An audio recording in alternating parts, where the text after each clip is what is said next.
This episode is brought to you by Spas and More. I just believe in the power of healing and restoration. And I know that if we can just come together and speak about the hard things, we can finally begin to heal. So, this is where we heal. Hi, guys, and welcome to another episode of This Is Where We Heal. Today, I'm actually really excited because I'm going to go over specifically all the red and green flags that you should be looking for when it comes to dating. And even though I talk about this all the time, it's not something that I've ever actually sat down and just went over. And I think it's really important. I get a lot of clients that I work with, and one of the things that I know for myself and for the people that I've worked with is that if they had known what to be looking for, dating would have been so much easier.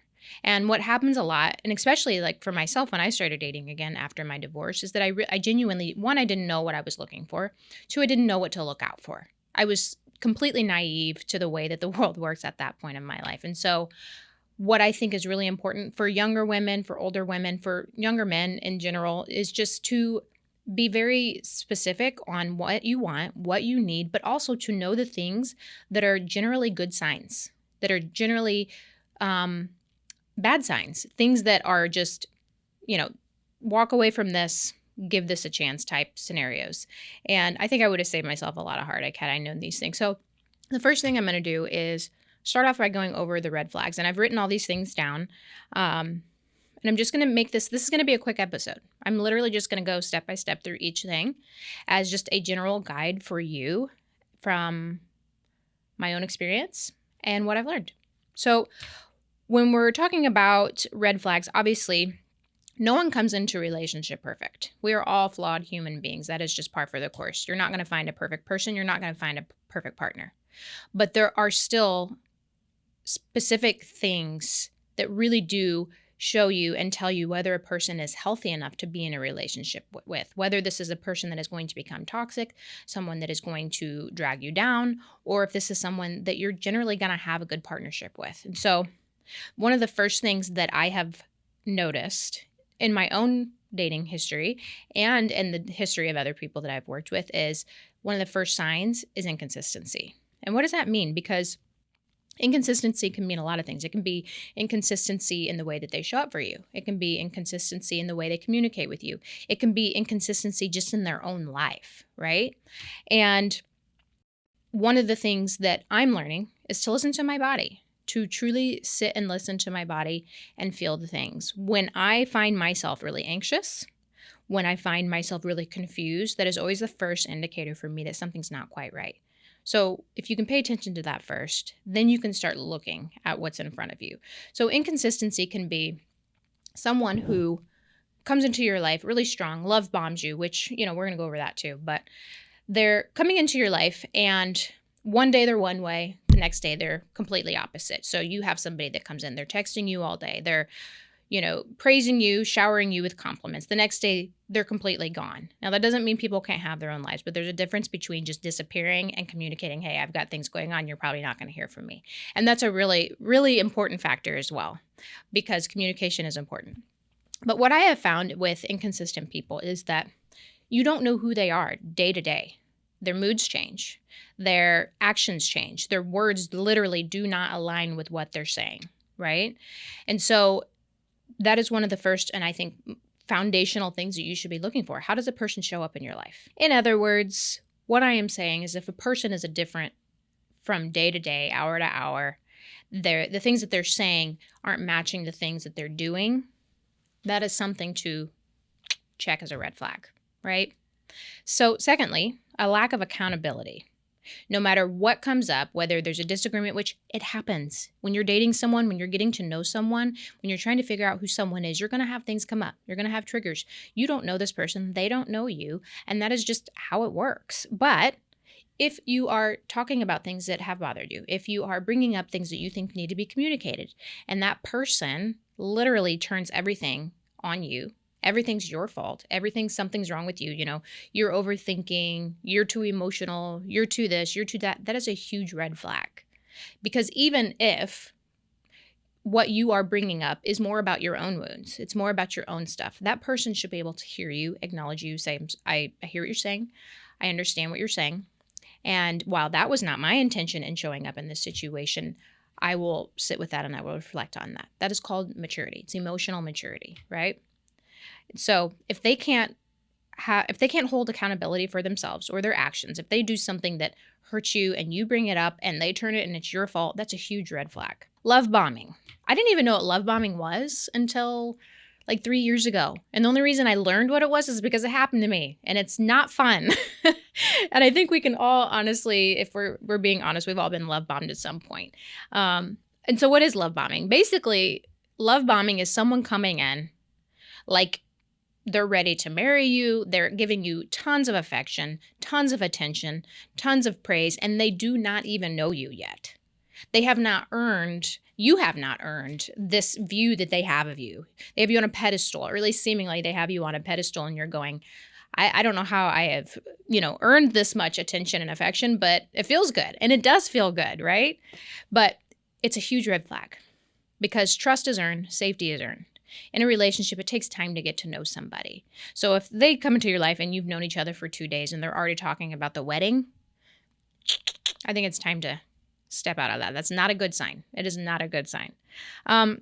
Dismissive of your emotions. And this kind of ties into lack of accountability, which I talked about earlier. And I'm actually going to just move this down with defensiveness or gaslighting.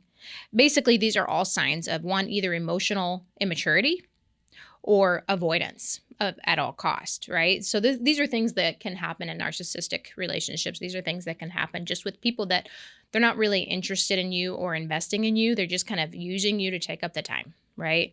And either way, it's a bad sign. Like somebody minimizing or mocking you or ignoring how you feel completely is not somebody you're going to have a good communication with down the road. And that's really important. You can't have a good relationship or a good partnership with somebody who avoids anything that's hard and discounts anything you feel. And same with defensiveness or gaslighting. If every time you come to a person and you have, an opinion or a thought or something you want to talk about and they're immediately offended rather than just willing to be open and communicate, that's a bad sign. That's a bad sign. And it makes it really difficult to have a relationship with someone like that. Fast forwarding to commitment, rushing into commitment. Now, this one is hard. And because I have actually seen like couples who meet and in 3 months they're engaged and then they're married and they are married for 15 years. And so it's like you really never know with this one. However, there is something to be said about somebody who is taking their time. Because when they're grounded, they are looking at the big picture. They're looking for someone that they can genuinely do life with, and you can't know that until you know a person.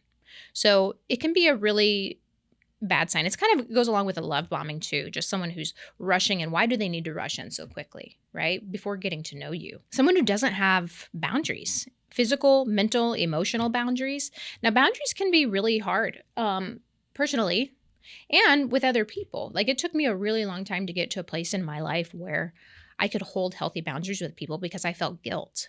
I felt bad about having boundaries, but it didn't serve me at all not to have them. And I constantly got used and I constantly got,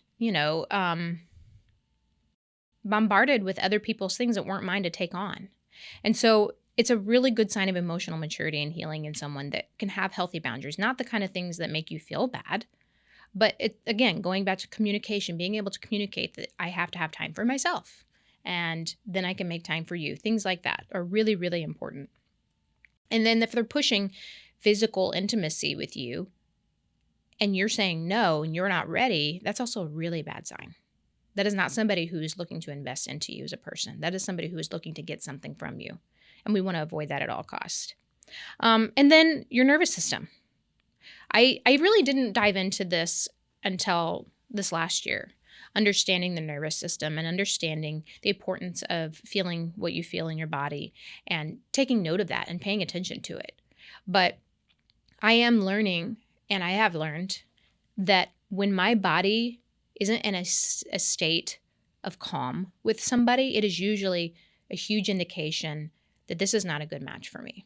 And it can be for a million reasons. But if I'm anxious, it's not a good match for me.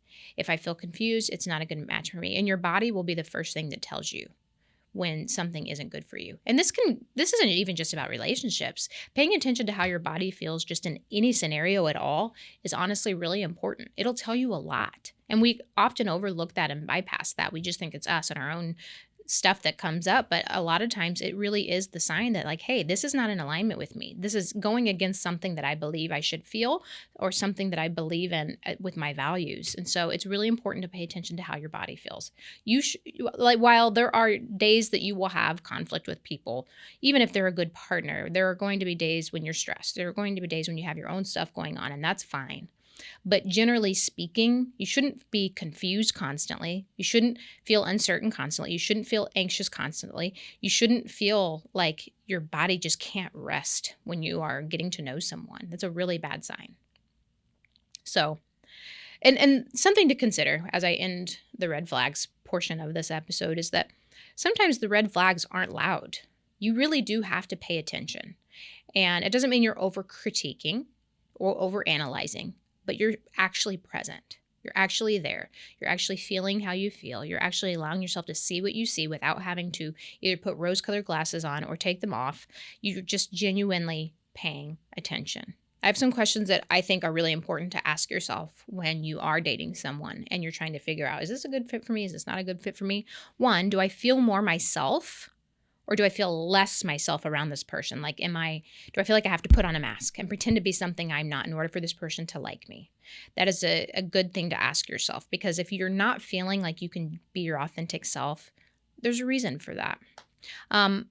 Does this connection that I have with this person feel safe enough for me to grow in? Or am I constantly pushing down how I feel? Am I constantly shrinking my personality, shrinking my wants and my desires with this person to make it work? You shouldn't have to do that, right? It's one thing to compromise. It's another when you have to disregard who you are entirely to make a person happy. And do I feel emotionally nourished or emotionally starved when I'm spending time with this person? I don't know if you've heard the term energy vampires, but they're real. And bad and toxic relationships will literally drain the life out of you. And so even if you've bypassed all the other red flags, even if you haven't yet learned to listen to your body, there will come a point when you feel exhausted with this person and in relationship with this person. And that is a huge indication that this is not the right person for you. Let's take a quick break for me to tell you about Simply Wurth It, a clinic of trusted nurse practitioners who are focused on personal weight management, optimizing your health, and working with what your body needs to build confidence through safe and effective medical solutions. Simply Wurth It is different than all the rest because they only hire nurse practitioners, not just medical assistants or nurses. With these skilled practitioners, they are able to provide a safer, more specialized service to get you to your specific goals. They have 3 locations that are going to serve you in Wentzville, St. Peters, and South County. Visit simplyworthit.com. That's Simply Wurth It, WURTH it.com, to set up your new patient consultation today. Let's move into the green flags, because these are just as important, if not more important. And these are the things that I wished that I had known previously to be looking for specifically. The first one is, and it kind of all relates to the red flags that we went over, but consistency over intensity, right? So sometimes when you meet someone, there's like this intense attraction, this intense connection, and that's not to say that that's a bad thing. But what's more important than the chemistry that you feel with someone is how consistent they are in your life and as a person, okay? They show up consistently the same over the course of time, not just in the first 2 weeks. Accountability. Again, these are all in relation to the red flags, but someone who can own their mistakes. They're not shifting blame on you. They hear what you have to say. They understand what you have to say. They can own their part while also acknowledging your part, right? That is really, really important. And that goes into safe communication. Do you feel safe enough to bring up the things that are bothering you? Do you feel safe enough to have hard conversations? Do you feel safe enough to talk about future things with this person and what this relationship is, or what the label is, or if you can label it? If you don't feel safe enough to bring up anything with this person, that's something to consider. And being able to do that is a huge green flag. knowing that you can go to this person with anything, and even if it's a hard topic, they're going to be present and sit with you and truly listen to what you have to say is a huge green flag. Aligned values and lifestyle. Oh my gosh, I can't scream this one enough. I wish I could scream this from the rooftop. This is something I did not know was so important. I genuinely have come to believe that compatibility over chemistry is the key to any good, long-lasting relationship.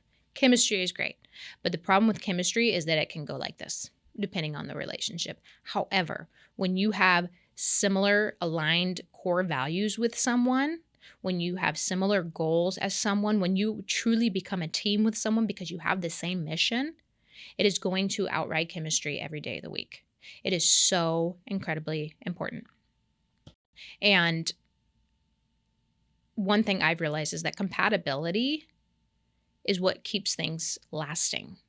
It's what's going to keep things lasting. It doesn't mean you have to have everything in common. We all are individuals, right? But there have to be things that you actually enjoy about one another and with one another, right? You have to like the person too, not just love them. You have to like a person if you really, truly want it to last. So that's something I've learned is really, really important. Again, going back to boundaries, someone that's going to respect your no as much as they respect your yes. A healthy boundary is really important. Not only them respecting yours, but having in themselves is a sign of sovereignty. And that is really important. A person that knows themselves, that values themselves just as much as they're going to value you, right? That's really important. And it's a huge green flag. Support for your healing and your purpose that you have in life. This is so important. We, as I've said before, we all come into relationship flawed. No one is perfect. We are all working through our own things. We are all healing through our own things. We are all at our own season of life, right?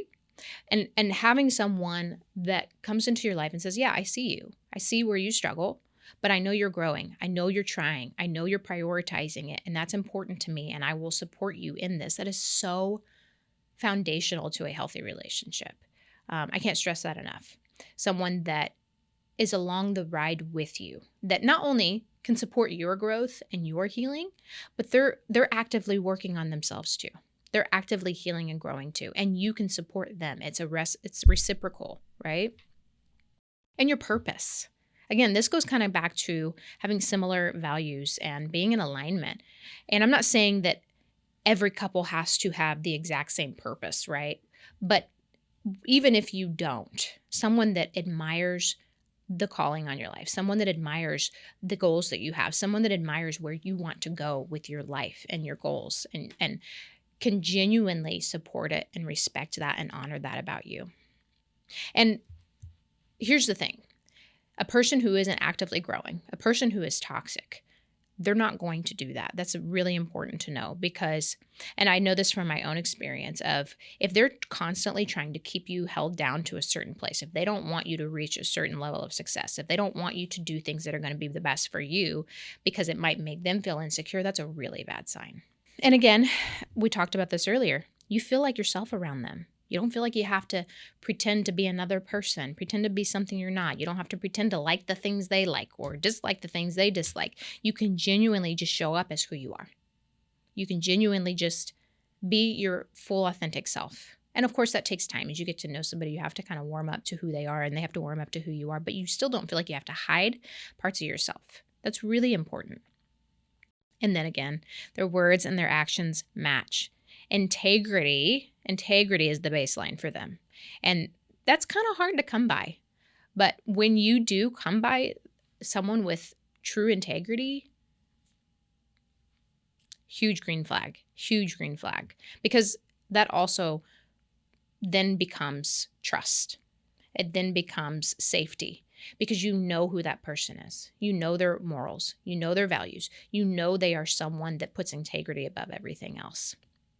And then last, not least, but someone that's emotionally available. Now, when you meet someone and you are looking for true connection, looking for a partner, if they can't open up to you, there are going to be so many struggles.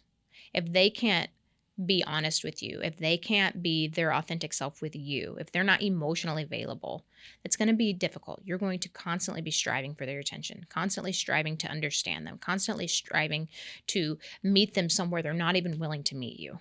And that creates a really difficult relationship.